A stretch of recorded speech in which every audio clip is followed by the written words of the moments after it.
Okay students, this video is for class 10th electricity chapter, moving forward from the previous video. Today we will be doing all about the heating effect of current, and we will be tackling certain numericals which are commonly asked in this chapter. We will be tackling all the formulas, that of current, that of Ohm's law, and heating effect of current numericals will be done one by one in this, to just give you a fair idea how these questions can come and how to solve them. So let us first talk about the heating effect of current. So as you all know that when current is passed through any conductor, that conductor will normally it becomes a little warm. कभी भी किसी चीज़ में से अगर current जाता है तो वो थोड़ी सी गर्म हो जाती है. कई बार आपके मोबाइल्स में चार्जिंग के टाइम पे गर्म होते हैं, आपके टीवी सेट्स गर्म होते हैं, एसी में जब चल रहा होता है तो एसी भी गर्म होता है. तो ये गर्म क्यों होता है, मतलब व्हाट इज़ इट कि जब हम इलेक्ट्रिसिटी को पास करते हैं तो वो कंडक्टर क्यों गर्म होता है, तारें क्यों गर्म होती हैं, एसी की तारें गर्म हो रही हैं जब एसी चल रहा है. तो ऐसा क्यों होता है, और उसके पीछे का जो मेन रीज़न है that is hidden in the resistance. So let us talk about that. अगर हम एक कंडक्टर के स्ट्रक्चर को स्टडी करें तो हमें पता है कि उस कंडक्टर के अंदर मेटल के पॉजिटिव आयंस होते हैं जिनको हम कर्नल्स बोलते हैं, और इन आयंस के साथ में वहाँ पर फ्रीली मूविंग इलेक्ट्रॉन्स होते हैं. As soon as the circuit is completed and potential difference is applied, the electrons they start moving towards the positive terminal of the battery. ये सबको पता है अभी तक, जो हमने पिछले लेक्चर्स में किया है. अब अगर हम थोड़ा ध्यान से बात करें तो वी रियलाइज़ कि जैसे ही यहाँ पर हमने लगाया electrons when they will move, they will face some kind of obstruction from the kernels which are lying in between. ठीक है. अब जब उनके रास्ते के अंदर कोई ना कोई अड़चन आ रही है तो electrons have to do more work to overcome that obstruction. और हमने पहले पढ़ा है कि जो फ्रिक्शनल फोर्स जो हमें रेजिस्टेंस जो फेस करता है, उस फ्रिक्शनल फोर्स को हम लोग क्या बोलते हैं, रेजिस्टेंस बोलते हैं. सो ऑब्वियसली डेली लाइफ में जब हम मोशन पढ़ते हैं तो हम ये पढ़ते हैं कि जो फ्रिक्शन होता है इट प्रोड्यूसेस हीट. तो उसी तरीके से जब इलेक्ट्रॉन्स मूव कर रहे हैं और उनको रेजिस्टेंस को फेस करना पड़ रहा है तो उस वजह से भी हीट जो प्रोड्यूस होती है, उसका बेसिक रीज़न ये होता है कि when the electrons they are moving under the potential difference, they face two problems. One is that the kernels are coming in their way and they have to do some extra work to इनको bypass करते हुए आपको जाते हुए ज़्यादा काम करना पड़ता है. नंबर वन ये. नंबर टू ये है कि कई बार क्या होता है कि जो कर्नल्स होते हैं वो भी वाइब्रेट कर रहे होते हैं. ठीक है. अब कर्नल्स को भी बाईपास करके जाना है और वो जो इलेक्ट्रॉन्स काम कर रहे हैं वो electrons have to do lots of work, और ये जो काम है it comes out in the form of heat. तो मतलब बेसिकली जो हीट प्रोड्यूस होती है that is because of the work done by the electrons when they move under the potential difference, and the heat is produced because the work is being done because the electrons, they are facing resistance in the form of obstructions which are caused by the kernels. And secondly ये भी होता है कि जो colonel's होते हैं वो भी अपनी जगह के ऊपर वाइब्रेट कर रहे होते हैं, और वाइब्रेशनल मोशन भी जो है उस टाइम पे जो एनर्जी कंज्यूम हो रही है that comes out in the form of heat. So work done is converted into heat, and इस चीज़ को हम heating effect of the current बोलते हैं. सो बेसिकली हीट इसलिए प्रोड्यूस होती है कि electrons they are facing some kind of obstruction और resistance. To overcome this obstruction and resistance the electrons do some kind of work and the work comes out in the form of heat. अब इसका मतलब ये है कि resistance जो है वो डायरेक्टली हीट के प्रोपोर्शनल है. जितना ज़्यादा किसी चीज़ की रेजिस्टेंस होगी, जिसी कंडक्टर में जितनी ज़्यादा रेजिस्टिविटी होगी, यानी कि वो ज़्यादा रेजिस्टेंस अगर ऑफर कर रहा है तो उस केस के उसकी वजह से जो इलेक्ट्रॉन्स हैं उनको ज़्यादा वर्क करना पड़ेगा. क्योंकि उनको ज़्यादा वर्क करना पड़ रहेगा तो इसलिए heat produced will be also very high. So basically resistance is directly proportional to heat, and putting it in some other words, resistance की वजह से जो हीट प्रोड्यूस्ड होती है, अगर किसी कंडक्टर की रेजिस्टेंस ज़्यादा है वो ज़्यादा हीट प्रोड्यूस करेगा. तो basically in this concept the work is being done, और वो जो इलेक्ट्रिकल एनर्जी है यानी कि जो करंट है that is being converted into heat. So basically आपकी जो कोई भी चीज़ है अगर जिसकी रेजिस्टिविटी ज़्यादा है वो करंट को हीट में कन्वर्ट कर रही है। हमने पिछले लेक्चर में ये देखा था कि मैंने बात करी थी कि फिलामेंट बल्ब्स के अंदर नाइक्रोम टंगस्टन का हम इस्तेमाल करते हैं और नाइक्रोम का हम इस्तेमाल करते हैं आपकी हीटिंग डिवाइसेस जैसे प्रेस है, गीज़र्स हैं, आपके हीटर्स हैं, इन सब के अंदर हम लोग हीटिंग एलिमेंट का इस्तेमाल करते हैं। और वो हीट कैसे प्रोड्यूस कर रहे हैं? बेसिकली नाइक्रोम और टंगस्टन दोनों की हाई रेजिस्टिविटी होती है। रेजिस्टिविटी हाई होने की वजह से इनकी रेजिस्टेंस बहुत ज़्यादा है। ज़्यादा रेजिस्टेंस होने की वजह से ये जो दोनों सब्सटेंसेस हैं, ये दोनों अलॉयज़ हैं या सब्सटेंसेस हैं, they will convert current into heat. तो वो चीज़ें जिनकी रेजिस्टिविटी हाई है, जिनका रेजिस्टेंस जो है वो ज़्यादा है, उन्हीं का हम इस्तेमाल हीटिंग एलिमेंट्स में करेंगे, बिकॉज उनके अंदर ये कैपेबिलिटी है to convert current into heat. अब उसके बाद हमारा आता है जूल्स लॉ ऑफ हीटिंग, और जूल्स लॉ ऑफ हीटिंग ये कहता है कि heat produced when current is pass through a conductor is directly proportional to square of the current which is passing. यानी कि अगर आप करंट की वैल्यू ट्रिपल कर दोगे तो जो करंट है वो जो हीट प्रोड्यूस्ड है वो 9 टाइम्स हो जाएंगी। अगर आप करंट की वैल्यू डबल कर दोगे तो जो हीट प्रोड्यूस्ड होगी it will become 4 times. So heat produced is directly proportional to square of the current. ठीक है, it is also directly proportional to resistance, इसके बारे में अभी हमने बात करी। जितनी ज़्यादा रेजिस्टेंस होगी उतनी ही हीट प्रोड्यूस होगी जब current is passing through a conductor. और तीसरा, the time for which the current is पास। अगर आप करंट को ज़्यादा देर तक पास करोगे तो जो हीट है वो ज़्यादा प्रोड्यूस्ड होगी। तो ऑब्वियसली अगर आप एक प्रेस को ऑन करके 5 मिनट बाद ऑफ कर दोगे तो वो गर्म नहीं होगी, अगर थोड़ी देर तक रखोगे तो वो गर्म होगी, क्योंकि जैसे जैसे टाइम बीतता जाएगा करंट पास होने का, वो जो हीट है वो और ज़्यादा प्रोड्यूस होगी। So this is called as Joule's law of heating. और अगर मैं इन तीनों इक्वेशंस को ऐड कर दूँ तो I have heat is directly proportional to I square R into T, and this is called as heating effect of current. This is Joule's law of heating, and the unit of heat here is joules as usual. अब अगला हमने जो concept करना है वो है electrical energy का। And अगर हम 9th क्लास के कंसेप्ट वर्क पार एनर्जी को कुछ याद करें तो हमें पता है work is converted to energy and energy is used to do the work. तो अगर एक कंडक्टर में जब करंट पास हो रहा है तो some work is being done and that work is using electrical energy. और दूसरा हम ये भी बोल सकते हैं कि जो एनर्जी होती है वो काम करने के लिए होती है, और कई बार काम करने की वजह से भी एनर्जी प्रोड्यूस होती है। जैसे कि पहले इलेक्ट्रॉन्स ने ऑब्स्ट्रक्शन के अगेंस्ट वर्क किया जिसकी वजह से हमें हीट एनर्जी मिलती है। और वो जो वर्क हो रहा है वो किसकी कॉस्ट के ऊपर हो रहा है, वो कौन सी एनर्जी इस्तेमाल कर रहे हैं इलेक्ट्रॉन्स उस वर्क को करने के लिए, वो इलेक्ट्रिकल एनर्जी को इस्तेमाल कर रहे हैं। सो इलेक्ट्रिकल एनर्जी से वर्क, इलेक्ट्रिकल एनर्जी मतलब जो करंट पास हो रहा है, तो इलेक्ट्रिकल एनर्जी से वर्क हुआ और वर्क से हीट प्रोड्यूस हुई। अब जो तुम्हारी इलेक्ट्रिकल एनर्जी है उसकी डेरिवेशन के लिए हम करेंगे करंट का इस्तेमाल। जो करंट होता है that is basically charge which is pass through a conductor in the given unit of time. अब करंट I, इसको हम ये भी लिख सकते हैं that charge produced is equal to I into T which is current into time for which the current has pass through the conductor. अब अगर आपको पोटेंशियल डिफरेंस की बेसिक डेफिनेशन याद हो तो उसमें हमने ये कहा था the work done in moving one unit positive charge from one place to another is called as the potential difference. तो पिछले कंसेप्ट के अकॉर्डिंग जो हमारा पोटेंशियल डिफरेंस या वोल्टेज V है that is equal to W/Q। अब हम इसका मतलब ये है कि यहाँ पर हमने वोल्टेज यानी कि पोटेंशियल डिफरेंस और चार्ज और वर्क को आपस में रिलेट कर दिया, और एनर्जी हमें कहाँ से मिलनी है, वर्क डन से मिलनी है। तो वर्क क्या हो जाएगा V इंटू क्यू, और Q हमने यहाँ पे पहले ही क्या निकाल लिया I into T. So work will be equal to V into I into T.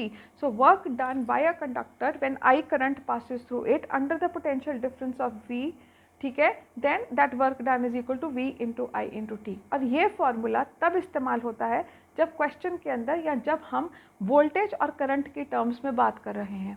अगर हमने वोल्टेज और रेजिस्टेंस की टर्म्स के अंदर बात करनी है तो उस केस में हम इस I को वोल्टेज और रेजिस्टेंस की टर्म्स में कर देंगे with the help of Ohm's law.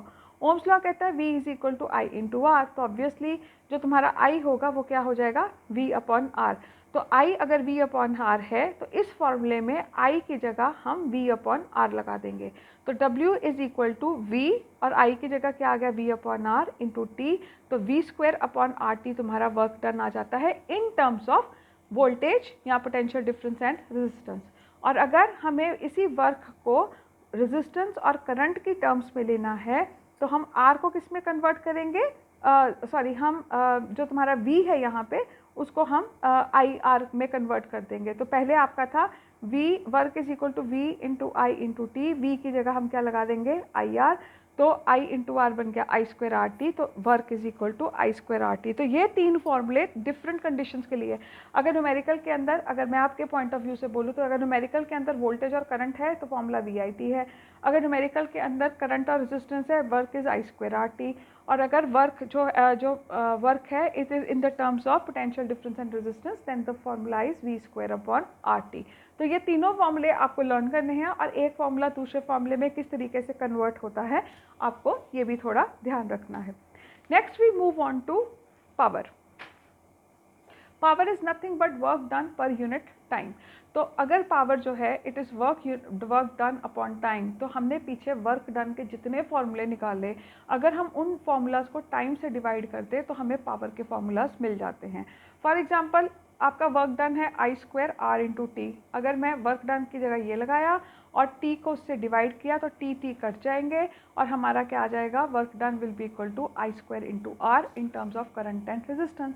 अगर वर्क को हम VIT लेते हैं और उसको t से डिवाइड करेंगे तो हमारी पावर आ जाएगी, ये t कट गया, V इंटू आई से हमें ये मिल जाएगा VI, और उसी तरीके से V स्क्वायर अपॉन आर हमें पावर का फॉर्मूला मिल जाता है। तो पावर के फॉर्मूले और इलेक्ट्रिकल वर्क डन या एनर्जी के जो फॉर्मूले हैं उनमें सिर्फ एक टाइम का फ़र्क है।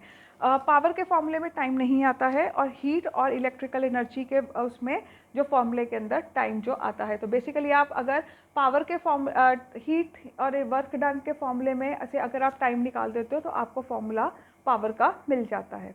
Anyhow moving on to commercial unit of electricity, ये आपने लास्ट ईयर किया था। Commercial unit of energy is kilowatt hour. Kilowatt hour is the amount of electrical energy produced when 1 kilowatt power का जो डिवाइस है वो 1 घंटे के लिए काम करता है। 1 किलोवाट का जो डिवाइस है मतलब ये कि जैसे आपका AC है वो 1000 वाट्स के ऊपर ऑपरेट कर रहा है, तो 1000 वाट उसकी पावर है, मतलब वो 1 घंटे के अंदर 1000 वाट्स इलेक्ट्रिकल एनर्जी का इस्तेमाल कर रहा है। ठीक है, तो जो कमर्शियल यूनिट ऑफ एनर्जी है that is 1 kilowatt hour, and joules के केस में एनर्जी के यूनिट्स में it is equal to 3.6 × 10⁶ joules. ये सब चीज़ें आपने 9th क्लास में करी हैं। Now we move on to कि अगर आपको इलेक्ट्रिकल बिल कैलकुलेट करना आना हो तो वो आप किस तरीके से करोगे। तो इलेक्ट्रिकल बिल कैलकुलेट करने के लिए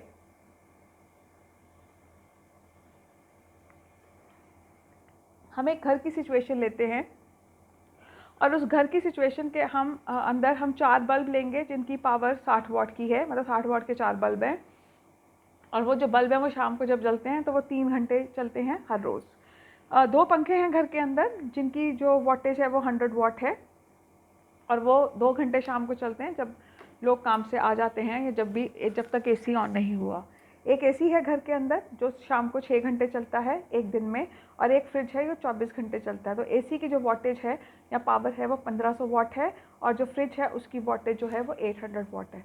तो इसमें हमें 1 महीने का इस घर का बिल कैलकुलेट करना है। तो आपने कुछ नहीं करना है, आपने power into number of appliances multiplied by per day कितना यूज़ है multiplied by days of the month.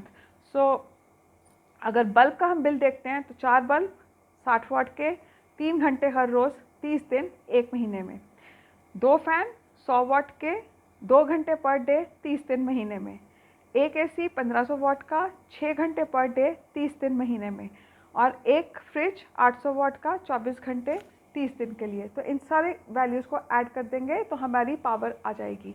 तो मतलब जितनी हमने यहाँ पे इलेक्ट्रिकल एनर्जी के यूनिट्स जो हैं वो कंज्यूम किए हैं। तो वहाँ आपको क्वेश्चन में नॉर्मली रेट दिया होता है, उसके साथ अगर आप मल्टीप्लाई कर दो तो आपका महीने का बिल जो है वो आ जाएगा। अब हम आते हैं, ये तो बात थी बिल वाले न्यूमेरिकल्स के ऊपर। अब हम आएंगे रेजिस्टेंस के जो अभी हमने पीछे टॉपिक्स किए हैं उन टॉपिक्स के ऊपर जो तुम्हारे न्यूमेरिकल्स हैं उनके बारे में हम बात करेंगे। अगर हम उन टॉपिक्स के बारे में बात करें तो वहाँ हमको जो पहला फॉर्मूला हमने स्टडी किया था that was about charge And what is charge? Charge is the number of electrons passing through a conductor in the given unit time. और उन इलेक्ट्रॉन्स के हर इलेक्ट्रॉन का जो चार्ज है वो फिक्स्ड है, दैट इज़ 1.6 × 10⁻⁻19 कूलम। तो अगर आपको किसी कंडक्टर का चार्ज निकालना है तो वहाँ आप number of electrons multiplied by charge on one electron which is 1.6 × 10⁻⁻19 से मल्टीप्लाई कर दो तो तुम्हें Q की वैल्यू आ जाएगी। और अगर आपको Q की वैल्यू मिल जाती है तो कितने टाइम के लिए करंट पास किया है उसको उससे डिवाइड कर दो तो तुम्हें करंट की वैल्यू मिल जाएगी। ये न्यूमेरिकल्स आपकी बुक के अंदर शुरू में है and it is very simple, आराम से हो जाता है। बस फॉर्मूला याद रखना है कि Q is equal to N × E and I is equal to Q/T। तो अगर Q की वैल्यू दी है तो सीधी लगा दो, अगर नहीं दी है तो कैलकुलेट करके निकाल लो। दूसरा आपका फॉर्मूला जो है वो ओम्स लॉ का है। Ohm's law is V is equal to I × R। और ये फॉर्मूला जो होता है ये तीनों, मतलब अगर आपको दो चीज़ें दी गई हैं और तीसरी चीज़ निकालनी है तो इसका इस्तेमाल होगा। हम आगे जाकर न्यूमेरिकल्स करेंगे जहाँ आपको ये बड़ी इजीली समझ आ जाएगा कि अगर वोल्टेज और रेजिस्टेंस दिया और हमने किसी अप्लायंस का करंट निकालना है तो आप V/R कर दीजिए, आपको करंट मिल जाएगा। अगर आपको किसी अप्लायंस कितना करंट ड्रॉ कर रही है और उस अप्लायंस की कितनी रेजिस्टेंस है वो दिया गया है तो वो कितने पोटेंशियल डिफरेंस पे काम करेगी आप V is equal to IR से निकाल सकते हो। तो इस तरीके से आप ये सारे दोनों फार्मूलाज से सिंपल न्यूमेरिकल्स आराम से हो जाते हैं। तीसरा जो आपका टॉपिक है वो है रेजिस्टेंस का। रेजिस्टेंस का फॉर्मूला हमने उसमें एक तो V is equal to IR है जहाँ ओम्स की बात है, और दूसरा जो रेजिस्टेंस का फॉर्मूला है वो है रेजिस्टिविटी वाला, जिसमें कि हमने dependence of resistance on various factors को स्टडी किया था। तो R is equal to rho into L/A। अब सपोज करो कि आपके पास एक कंडक्टर है जिसकी लेंथ 80 सेंटीमीटर है और उसका जो एरिया ऑफ क्रॉस सेक्शन है वो 0.05 सेंटीमीटर स्क्वायर है। उस कंडक्टर की जो रेजिस्टेंस है वो 1.5 ओम है और आपको रेजिस्टिविटी उस कंडक्टर की निकालने के लिए बोला गया है। अब उसके लिए हम क्या करेंगे, R is equal to rho into L/A। तो R की जगह R की वैल्यू डाली, रो हमने निकालना है, L की जगह L की वैल्यू निकाली, लगाई, A की जगह A की वैल्यू लगाई और हम इसको कैलकुलेट करके आराम से उसकी रेजिस्टिविटी को निकाल सकते हैं। Then we move on to a very important section and a little tricky and difficult section. Some students find it a little difficult. वहाँ इस कंसेप्ट के अंदर मेन ये है कि आपको फॉर्मूला पता होना चाहिए, आपको कंसेप्ट क्लियर होना चाहिए। और ये सर्किट डायग्राम्स हैं। इन सर्किट डायग्राम्स के अंदर आपको कुछ पैटर्न्स के अंदर रेजिस्टेंसेस दे दी गई होती है और इन पैटर्न्स को स्टडी करके आपने टोटल सर्किट की रेजिस्टेंस निकालनी होती है। अब इन पैटर्न्स को स्टडी करने के लिए आपने सबसे पहले जिस चीज़ के ऊपर ध्यान देना है वो ये है कि आपकी रेजिस्टेंसेस का अरेंजमेंट किस प्रकार है। अगर हम इस को देखते हैं तो यहाँ पर अगर हम देखें तो यहाँ पर ये 2 रेजिस्टेंस पैरेलल हैं और ये 3 रेजिस्टेंस पैरेलल हैं, ठीक है। और अगर मैं ये जो ब्लॉक है और ये ब्लॉक है इनको मैं स्टडी करूं तो ये ब्लॉक इसकी सीरीज़ में है क्योंकि ये एक ही सर्किट में एक के बाद एक लगे हैं। जब जो आपके जो ब्लॉक्स हैं वो एक के बाद एक, जब रेजिस्टेंसेस जो हैं वो एक के बाद एक लगती हैं तो वो सीरीज़ में होती हैं, जब वो ऊपर नीचे लगी होती हैं तब वो पैरेलल होती हैं। ये बात ध्यान में रखनी है। तो यहाँ ऊपर नीचे हैं मतलब ये वाला ब्लॉक पैरेलल है, ये वाला सर्किट एक छोटा सर्किट है बड़े सर्किट के अंदर और ये वाला सर्किट एक और छोटा सर्किट है इस बड़े सर्किट के अंदर। तो ये सर्किट की रेजिस्टेंस हम अलग से निकालेंगे, इस सर्किट की रेजिस्टेंस हम अलग से निकालेंगे और फिर क्योंकि दोनों सर्किट्स इस पूरे बड़े सर्किट का हिस्सा है तो फिर हम इनकी दोनों की रेजिस्टेंसेस को ऐड करके total resistance of the circuit निकालेंगे। कैसे? अब अगर इसकी रेजिस्टेंस 10 ओम्स है और दूसरे की रेजिस्टेंस 40 ओम्स है और हमें पता है कि पैरेलल रेजिस्टेंसेस का फॉर्मूला होता है 1/R1 + 1/R2। तो हम क्या करेंगे कि सर्किट A की जो रेजिस्टेंस है उसको हम लेंगे 1/R1 + 1/R2। You get 1/10 + 1/40। ये 10 था ना R1, ठीक है। तो 1/10 + 1/40 एलसीएम लेके जब हम इसको सॉल्व करते हैं तो हमें मिलता है 1/8, ठीक है। 5/40 विच इज़ इक्वल टू 1/8। और फिर क्योंकि 1/RA इज़ इक्वल टू 1/8 तो RA किसके बराबर हो जाएगा? 8 ओम्स के बराबर, ठीक है। फिर हम इस सर्किट की रेजिस्टेंस को निकालेंगे। इस सर्किट की रेजिस्टेंस को निकालने के लिए अब हम इन तीनों को पैरेलल में लेंगे। So which will be 1/R3 plus 1/R4 plus 1/R5, और ये हमें B सर्किट की रेजिस्टेंस को निकालने में मदद करेगा। So 1/RB will be equal to 1/R3 plus 1/R4 plus 1/R5, 1/20 plus 1/30 plus 1/60, आपका आंसर आएगा 1/10 एलसीएम लेने पे। तो आपकी जो RB रेजिस्टेंस आती है वो आती है 10 ओम्स। नाउ पूरे सर्किट को अगर हम देखें तो इस सर्किट से हम चले और ये पैरेलल नहीं है, ये दोनों सीरीज़ में है, बिकॉज अगर मैं यहाँ से चलती हूँ तो ये यहाँ तक पानी यहाँ पर बिना बटे हुए आ रहा है, ठीक है। तो सीरीज़ में है तो RA प्लस RB करेंगे, आपकी total resistance of the circuit आ गई। आपको इस सर्किट की वोल्टेज बैटरी के नीचे दी गई होती है, तो बैटरी के नीचे इसकी वोल्टेज है 12 वोल्ट, और उससे हम V इक्वल टू IR से इस सर्किट के अंदर कितना करंट चल रहा है उसको हम इजीली कैलकुलेट कर सकते हैं, ठीक है। एक और पैटर्न ऐसे आता है कि ये है, तो अगर आप यहाँ पे देखो, यहाँ पर ऊपर नीचे रेजिस्टेंसेस लगी हैं, लेकिन यहाँ पे एक ऊपर सर्किट बना है, एक नीचे सर्किट बना है। ऊपर के सर्किट में R1 R2 एक के बाद एक है, यानी कि R1 R2 सीरीज़ में है, R3 R4 भी सीरीज़ में है, और ये दोनों जो आपस में पैरेलल में है। तो हम पहले छोटे सर्किट को सॉल्व करते हैं। ये छोटा सर्किट है, ये छोटा सर्किट है, और ये बड़ा सर्किट है। तो R1 R2 पहले निकालेंगे, फिर हम R3 R4 निकालेंगे, और फिर इसको और इसको 1/RA और 1/RB करके हम टोटल सर्किट की रेजिस्टेंस को निकाल लेंगे। फिर एक पैटर्न ये दिया होता है कि यहाँ पे टोटल रेजिस्टेंस सर्किट की निकालना है। अब यहाँ पे समझ नहीं आता कि कहाँ से शुरू करूँ, ये क्या हो गया। तो सबसे पहले तो आपने देखना है कि ऐसे डॉट्स कहाँ पे हैं। ये डॉट्स का मतलब होता है सर्किट यहाँ से शुरू हो रहा है, यहाँ की पड़ी हुई है।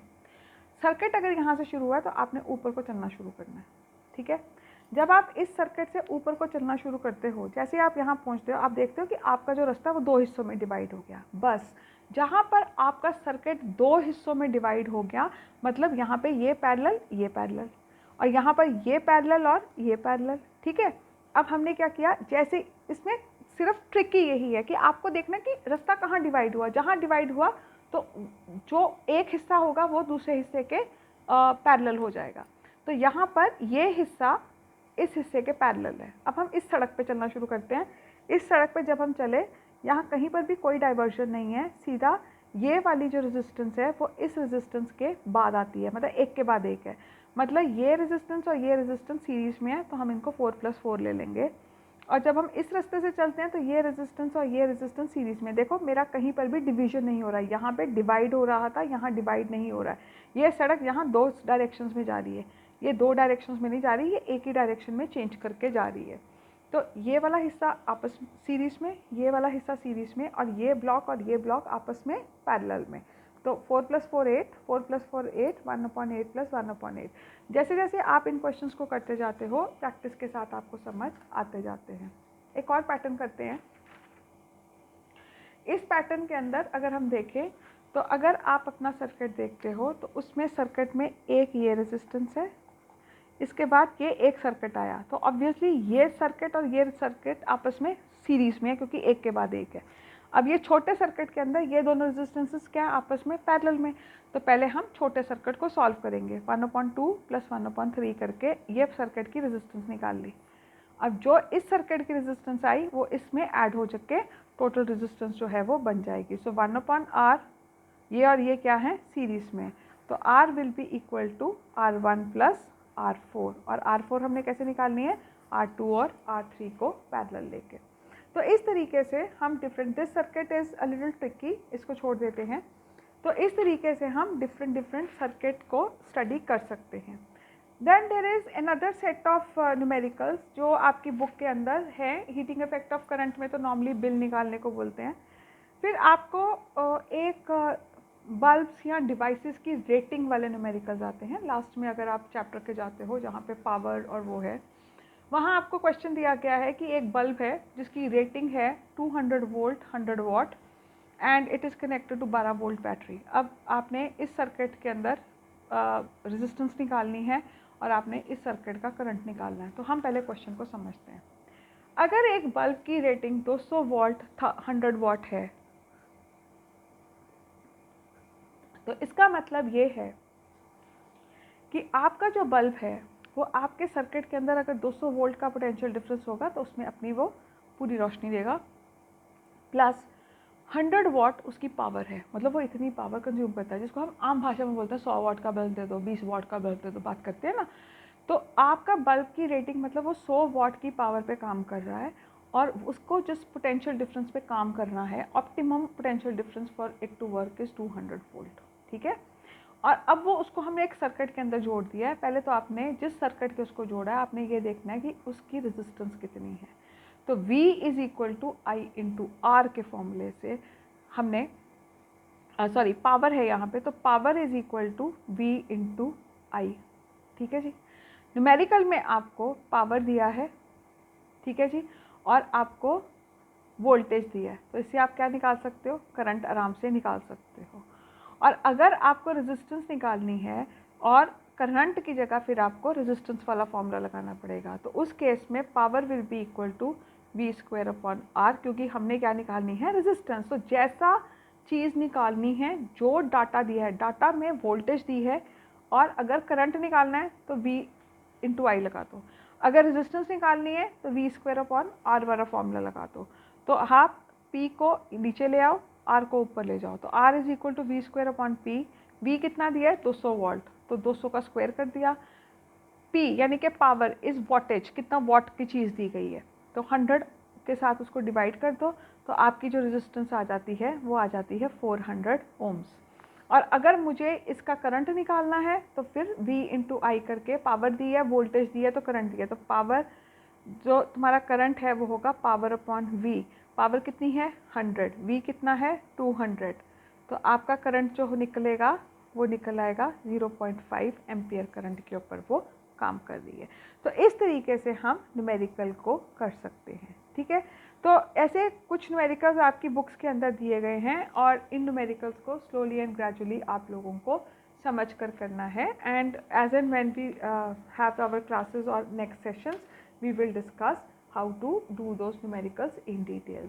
Thank you. This finishes your electricity chapter, and I would again suggest you to give more focus on reasoning questions and give more focus on the numericals. ठीक है? Thank you.